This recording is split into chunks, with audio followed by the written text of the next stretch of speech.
bonjour. Bonjour. Et bon sabbat dans le Seigneur. Amen. Je vous ai entendu parler de local. Et sachez que le Dieu que nous servons est éternel. Il est illimité dans le temps. Et tout cela pour vous dire que nous ne voyons pas le temps comme le Seigneur le voit. Et je peux prendre comme exemple, j'ai l'habitude d'aller à New York, de 6 heures. Je trouve que la route est longue quand je vais à New York. Et en même temps, j'ai l'habitude d'aller à Ottawa de 2 heures. Je trouve encore que la route est longue. Parce que quand je suis parti de Montréal pour aller à Ottawa, j'ai en tête 2 heures. Alors que si je pars de Montréal pour aller à New York, j'ai en tête 6 heures. 6 heures, après 2 heures de route vers New York, je pense que je suis encore, que je viens de quitter Montréal. Tout cela pour vous dire que le temps est relatif en fonction des objectifs que nous fixons. Et Dieu est éternel, je l'ai dit tantôt. Donc, nous qui sommes limités dans le temps, nous voulons notre temple demain, ou pourquoi pas ce soir. Mais Dieu qui est éternel, pour lui, demain ou 5 ans ou 10 ans, c'est comme rien pour lui. Donc, tout ce qu'il faut faire, c'est de prier, effectivement, de persévérer, mais avoir aussi de la patience, parce que Dieu fait tout à son temps.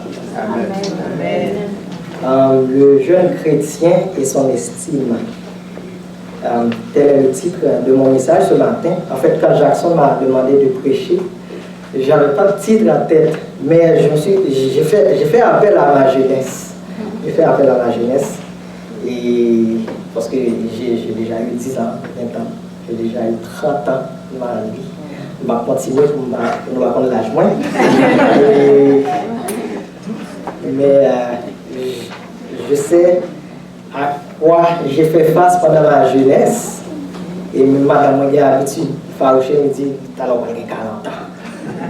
Quel âge moi t'es bien laissé à 34 ans. La pouvée dans l'âge.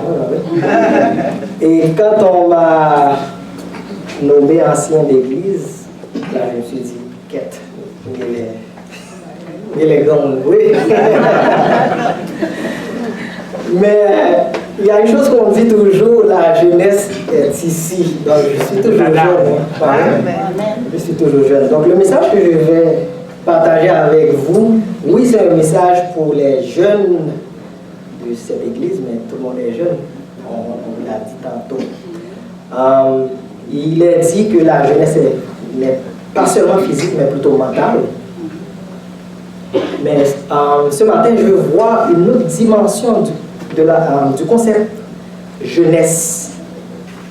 En ce sens que, je vais prendre des exemples et vous allez comprendre. Quelqu'un qui vient de se faire baptiser, vous dites que cette personne est jeune dans la foi, même si vous avez 40 ans ou 50 ans. Ou quelqu'un qui vient de se faire embaucher à un travail, il est jeune dans cet emploi ou dans sa carrière. Donc, le concept jeunesse, ou même dans le mariage, on qui fait marier jeune, il va pour l'apprendre. Donc, le concept de la jeunesse peut varier en fonction de ce qu'on définit. Et peu importe le concept où on se trouve, on peut faire face à un obstacle majeur. C'est la crise d'identité. Tout le monde, chacun a ce besoin de pouvoir s'identifier. Et si on me demande de m'identifier, effectivement, je vais décrire mon nom, je vais dire mon âge, tout ça. Donc, l'identité comporte 2 volets. Il y a un volet qui comporte des caractéristiques qu'on ne peut pas changer, telles que le nom, l'âge, le poids, la taille, qui ne dépendent pas de nous, effectivement. Et des caractéristiques qui varient en fonction des choix de l'individu, comme étant la profession de la personne, sa religion, son état civil, etc. Donc, on peut faire face à cette crise d'identité à tous ces niveaux. Et c'est là mon message ce matin. Parce que parlant de crise d'identité, on peut faire face aussi à ce qu'on appelle un complexe d'infériorité. Et ce complexe peut nous donner l'impression d'être inférieur par rapport aux autres. Et il y a plusieurs raisons pour lesquelles quelqu'un peut se sentir inférieur par rapport à quelqu'un d'autre. Et j'ai mis de côté 3 types de raisons pour vous. C'est ce que nous allons voir. Dans un premier temps, il y a des raisons spirituelles. Nous avons l'habitude de voir des frères ou des sœurs prononcer des prières majestueuses, des belles prières, ou des personnes qui sont en train d'exposer leur connaissance biblique ou de l'esprit de prophétie. Des fois, on se demande, en regardant cette personne, on se demande si on est chrétien ou si on va être accepté aussi. Mais sachez-le ce matin que à l'entrée du paradis, on n'aura pas à passer un examen d'admission. Ce qui est important, c'est de mener une vie saine sur la terre, pas vrai? J'ai même déjà entendu un frère de mon église qui, après le culte, félicitait un frère, le frère qui a prononcé la prière pastorale. Il vient de féliciter parce qu'il vient de prononcer une belle prière. C'est quoi une belle prière? C'est pas les mots que nous disons qui font la beauté de la prière, mais c'est la sincérité de ce qu'on dit dans cette prière. Amen. Moi, personnellement, je le dis, oui, quand quelqu'un prie, il doit prier pour tout le monde, il doit prier pour l'Église, etc. Mais plus ta prière est courte, plus ta prière sera sincère. C'est mon point de vue. Merci. Parce que quand on essaie d'étaler des mots, on est en train de sortir du contexte de sa prière. L'autre chose pour laquelle on peut se sentir inférieur, l'autre raison spirituelle, c'est ta position à l'Église. Combien de fois on nous fait comprendre que les anciens d'Église ou les diacres consacrés sont les personnes les plus saines à l'Église? Ou combien de fois quelqu'un veut te faire comprendre qu'il est plus saint parce qu'il est juste ancien d'Église? C'est quoi ancien d'Église? Et quelqu'un m'a déjà dit, une fois je suis allé à l'église, j'ai porté un pantalon, une chemise, une cravate. Puis on m'a dit, et si on y est connu, il faut toujours costumer, il faut toujours costumer. Ouais. Être ancien d'église, c'est un poste de responsabilité, c'est pas un type d'honneur, c'est pas ça qui va caractériser ta relation avec Dieu, loin de là. Et l'autre chose aussi à l'église, ça existe dans presque toutes les églises, que ce soit à Montréal ou en Haïti où j'étais, on a toujours tendance à penser que les jeunes de l'église n'ont pas la crainte de Dieu. Ah ouais? Que ce soit au niveau de leur mentalité ou leur façon de parler, façon de faire, on pense toujours que les jeunes ne sont pas trop proches de Dieu. Vous seriez surpris de savoir à quel point des jeunes sont en train de lutter pour être agréables à Dieu.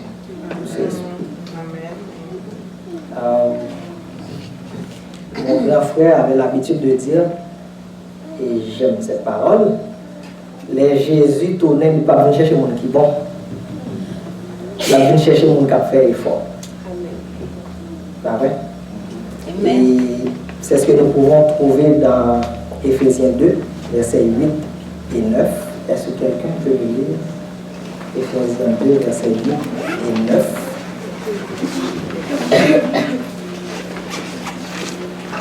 Certains passages, nous les connaissons très bien. C'est par la grâce que vous êtes sauvés par le moyen de la foi. Et cela ne vient pas de vous, c'est le don de Dieu. Ce n'est point par les œuvres, afin que personne ne se glorifie. Merci. Afin que Personne ne se personne ne se glorifie. Personne n'a le droit de se glorifier pour sa relation avec Dieu. D'ailleurs, si, je dis tout de suite, si quelqu'un se sent suffisamment digne de Dieu, ou pas bon. Parce que on n'a pas le droit de se glorifier, on n'a pas le droit de se sentir plus saint que l'autre. Parce que se sentir plus saint ou plus digne que l'autre, c'est juger sa relation avec Dieu. Autre raison qui peuvent nous faire sentir inférieurs aux autres, c'est des raisons financières ou professionnelles. Il est louable de vouloir faire du progrès, pas vrai? C'est bien de vouloir faire du progrès. Mais il ne faut pas non plus sauter des étapes. Moi, je suis arrivé au Canada en 2008. J'ai une amie qui est arrivée au Canada en 2005. Nous avons étudié ensemble en Haïti. Quand je suis arrivé quelques mois après, cette personne a acheté sa propre maison. Et nous étions là en Haïti, nous avons été ensemble là. Puis toi, tu as déjà ta propre maison, puis moi, nous avons le même âge. Mais est-ce que c'est ce qu'il faut voir? Non. La personne est là depuis quand? Depuis 2004. Donc il y a 4 ans de plus, le travail, cette personne-là a 4 ans de salaire de plus que moi. Ton frère ou ta soeur a acheté une belle maison ou une belle voiture, tête au chaud, ou vous voulez faire le même genre avec. Je vous le dis tout de suite, si vous essayez de sauter des étapes, vous allez payer cher. Je ne vais pas acheter Kaila. On doit acheter Kaila, on va jamais gagner temps pour acheter Kaila pour enjoyer la Kaila. Parce qu'on va obligé de travailler 3 fois par jour, prendre 3 jobs pour payer bien la Kaila.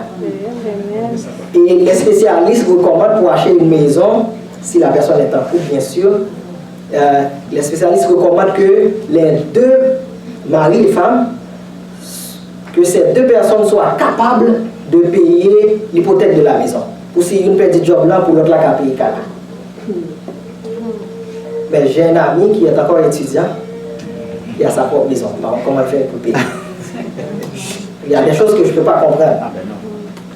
Tout cela pour vous dire qu'il y a des gens qui veulent ressembler à d'autres. Mais c'est au péril de ta santé mentale. Il ne faut pas sauter les étapes. Un très bon conseil pour progresser, surtout en tant qu'immigrant, c'est d'aller à l'école. Il n'y a pas à sortir de là, à l'école. À l'école, on va apprendre une profession, puis avec cette profession, vous allez pouvoir gagner de l'argent pour bâtir ta vie. Et en parlant d'école, l'école n'est pas facile, nous tout comme ça. C'est une des choses les plus difficiles à faire, c'est apprendre. Mais il faut apprendre avec objectif et beaucoup de détermination. Pourquoi je parle de détermination? C'est parce que ça peut t'arriver pendant ta période d'apprentissage que tu ne te sens pas capable ou que d'autres personnes te font comprendre que tu n'es pas capable. J'ai l'exemple de mon frère, c'est pas mon capitaine, c'est mon frère. J'ai vécu cette histoire, et alors qu'on était en primaire, ça fait longtemps, en Haïti. Ouais, il avait des difficultés à apprendre. Il était pas chrétien, mais j'ai dit en créole là, l'esprit était lourd. Mais mon père, qui était mon père bien sûr, mais un peu maladroit en ce sens, je m'excuse, je dis ça à mon père là, il ne l'encourageait pas de la bonne façon. Nous, les parents haïtiens, certains parents haïtiens, on n'est pas très bons en ce sens-là. Il ne l'encourageait pas en ce sens. Et puis, arrivé en moyen 2, mon frère, qui était assez mature, a décidé de prendre sa vie en main. Il dit, ça suffit, si ce n'est pas de mon dit le crétin, il décide de prendre la vie en main. Puis à l'école, il a travaillé. Premier trimestre, moyenne n'a pas si belle.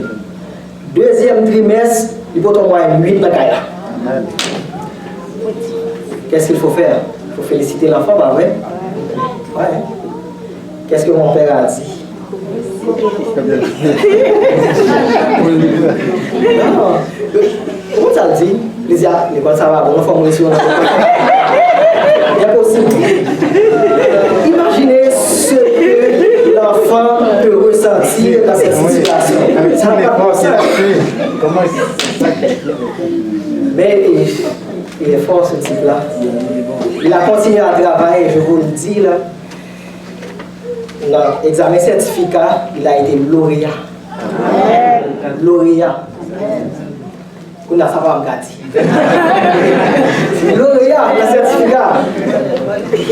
Donc tout ça pour vous dire que oui, et vous allez trouver vous allez faire face à des obstacles de toute forme. Mais n'arrêtez pas. Continuez. Et si vous n'avez pas la capacité d'aller à l'école, ça arrive parce que pour une raison ou pour l'autre, pour pas aller à l'école. Moi, quand je suis arrivé ici au Canada, mon statut ne me permettait pas d'aller à l'école. Alors, il fallait vivre, il fallait survivre, il fallait nourrir ma famille. Qu'est-ce qu'il faut faire? Il faut travailler. Bien sûr. Et travailler signifie, des fois et presque toujours, on va dire souvent, déposer son orgueil. Ah oui. Amen. Ça, c'est ma propre histoire. C'est vrai, c'est vrai. En Haïti, j'étais chirurgien dentiste. J'ai travaillé pendant 5 ans en tant que dentiste. J'ai eu des patients. Et ici au Canada, arrivé ici avec mon statut, je voulais aller à l'école, mais je n'ai pas pu. Alors, je me suis retrouvé à travailler en tant que commis chez Walmart. J'ai échangé ma blouse blanche contre une veste bleue de cette couleur. Et en tant que commis, au service à la clientèle, il faut servir les clients. Et à Saint-Léonard, il y a beaucoup d'Haïtiens qui habitent là. Et je vous le dis tout de suite, j'avais l'habitude de servir des anciens patients. C'est pas facile de faire ça. Et c'est pas tout le monde qui comprend. Et une fois, il y a un qui dit, oh, donc, ça fait là.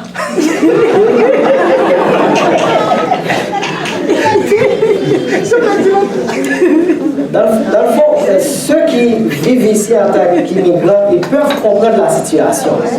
Mais ceux qui arrivent en visite, c'est pas la même chose. En tout cas. Et une fois, j'ai vu une amie qui était une patiente en Haïti, d'une famille aisée en Haïti, Rosouzoun, j'en dis la créole là.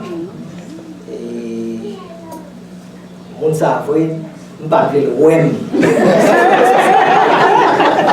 Non, sérieusement, je me suis caché. Mais la personne m'a vu, elle m'avait déjà vu avant même que je me cache. J'avais pas le choix. C'est comme ça qu'on a dit. On dit nous, on a sorti d'une famille aisée en Haïti, pas vrai? On a dit. Raconte l'histoire, il veut comprendre. Il n'est pas haïtien. Ok. Je m'excuse. Je vais résumer. Je suis arrivé ici en tant qu'immigrant. J'étais chirurgien dentiste en Haïti et je me suis trouvé dans la situation où je devais servir mes anciens patients en Haïti. Des anciens patients que j'avais en Haïti. Et certaines fois, j'ai dû me cacher pour que ces personnes ne me voient pas parce que ce n'est pas tout le monde qui comprenait la situation. Et une fois, j'ai vu une ancienne patiente qui est issu d'une famille aisée en Haïti, bien sûr, et pas très modeste, pas très humble, bien sûr. Et, en voyant cette personne-là, je suis allé me cacher. Je n'avais pas à sortir de là, je suis allé me cacher parce qu'il n'était pas question que cette personne me voie. Mais la personne m'avait déjà vu. Puis, quand cette personne m'a vu, voilà ce que cette personne m'avait dit. Cette personne m'avait dit qu'elle était en train de chercher un emploi et qu'elle me voit ici, chez Walmart. Est-ce que je peux l'aider à trouver un emploi chez Walmart?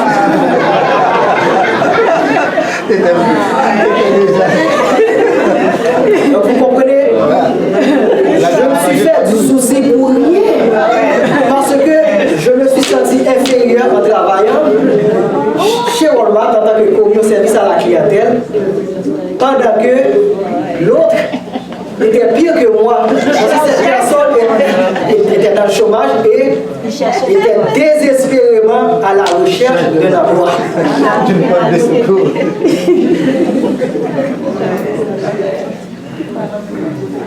On dit que l'humilité est noble, et c'est ce qu'on peut voir dans Luc 14, verset 11. Qu'est-ce que ça dit? Est-ce que quelqu'un peut faire la lecture? Car quiconque s'élève sera abaissé, et quiconque s'abaisse sera élevé. Amen. Amen. Agissez avec humilité et Dieu vous aidera autant voulu. Parce qu'il promet dans Psaume 113, verset 7, de la poussière,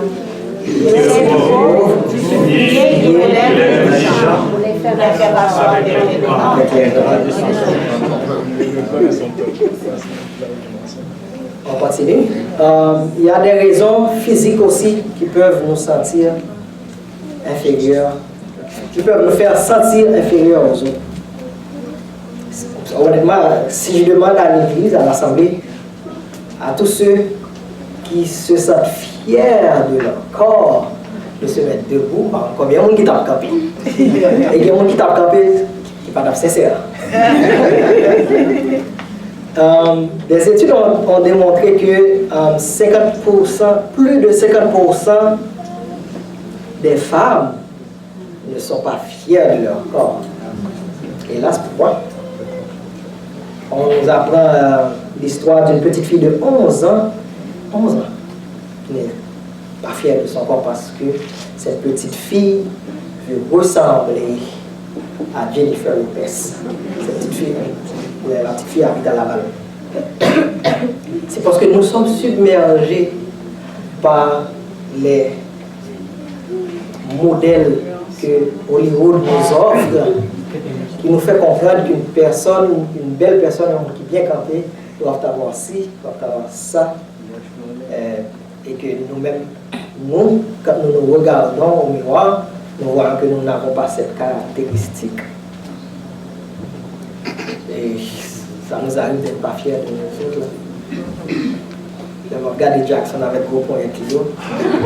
J'aurais aimé avoir ses bras, mais je ne l'ai pas. Nous allons voir notre texte de méditation qui se trouve dans Psaume 139 qu'on a lu tantôt. Psaume 139, verset 13 et 14.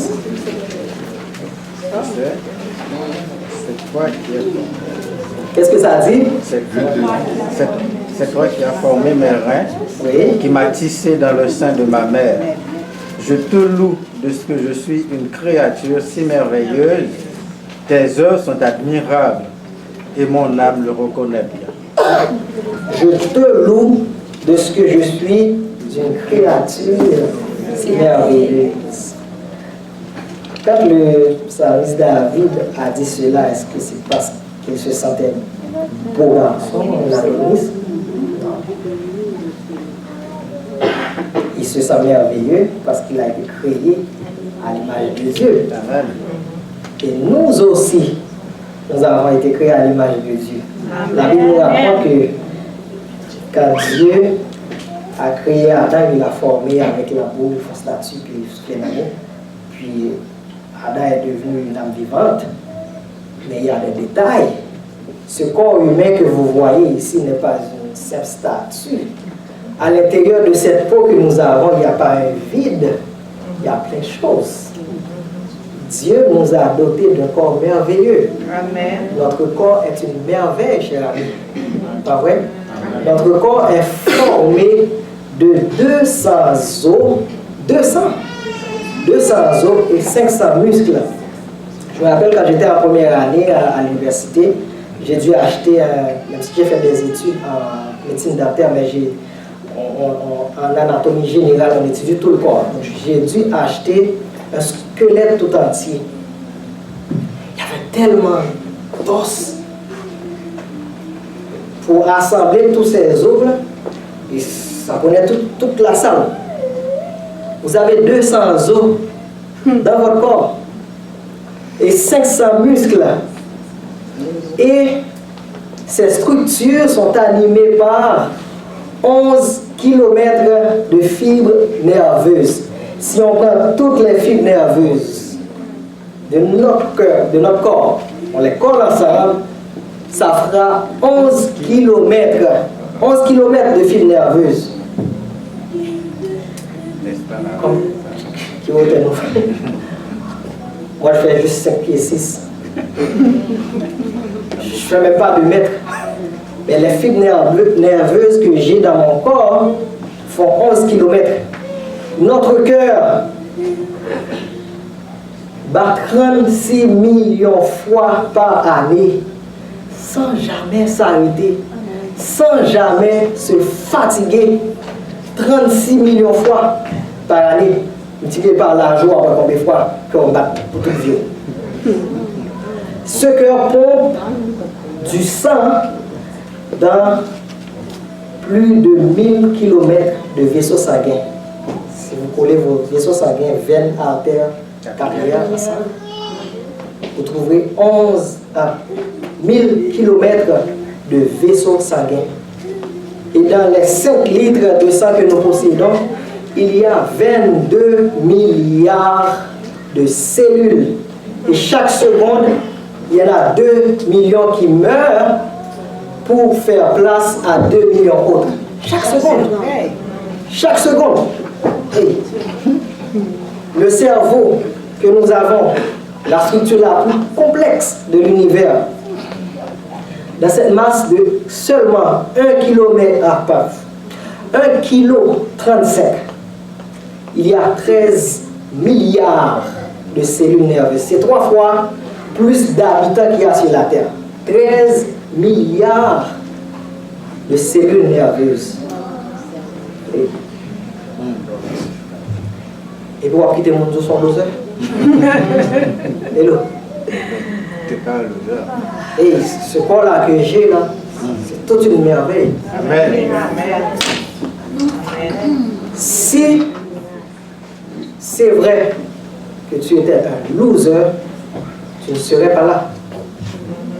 Non, tu ne serais pas là. Car,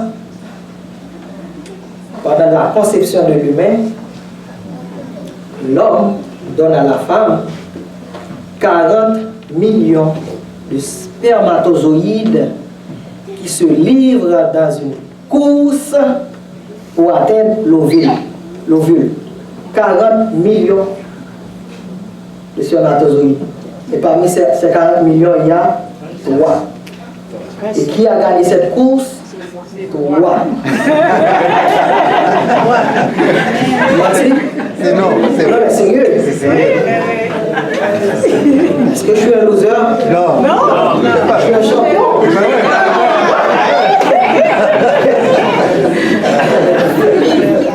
Et si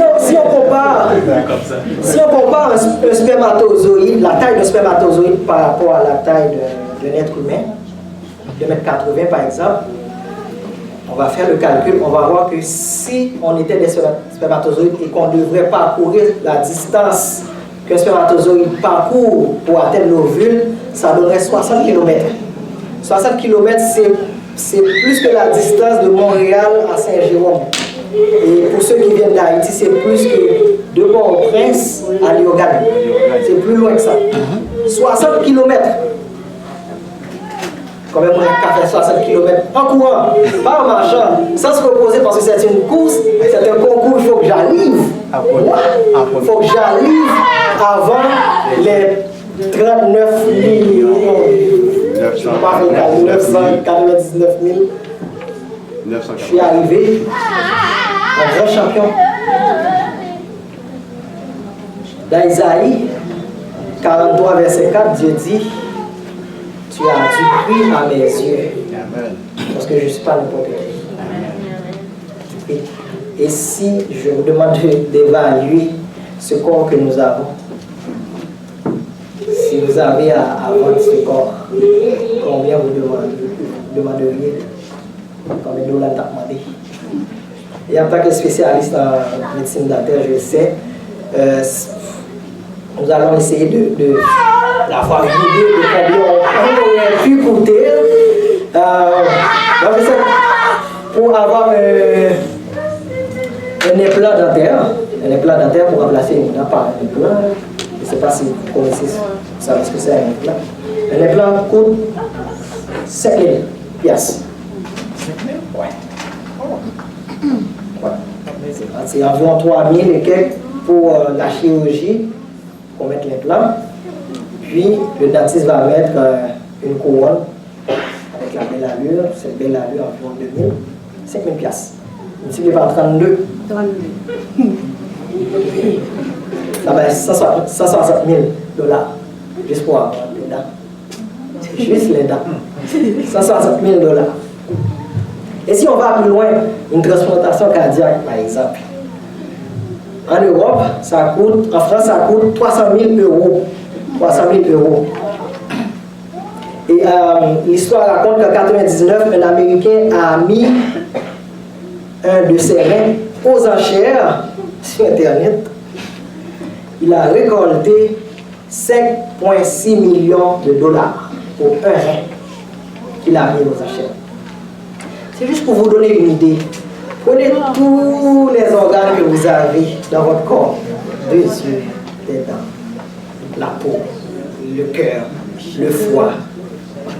Juste essayez de vous évaluer pour voir c'est quoi votre prix.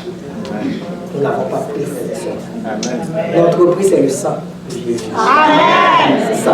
Amen. Alors, frères et sœurs, je vous invite à vous aimer vous-même. Amen. Je vous invite à être fiers de vous-même. Amen. Et je vous invite à glorifier ce Dieu qui nous a donné ce beau cadeau qui est vous-même. Et c'est un Amen. Amen.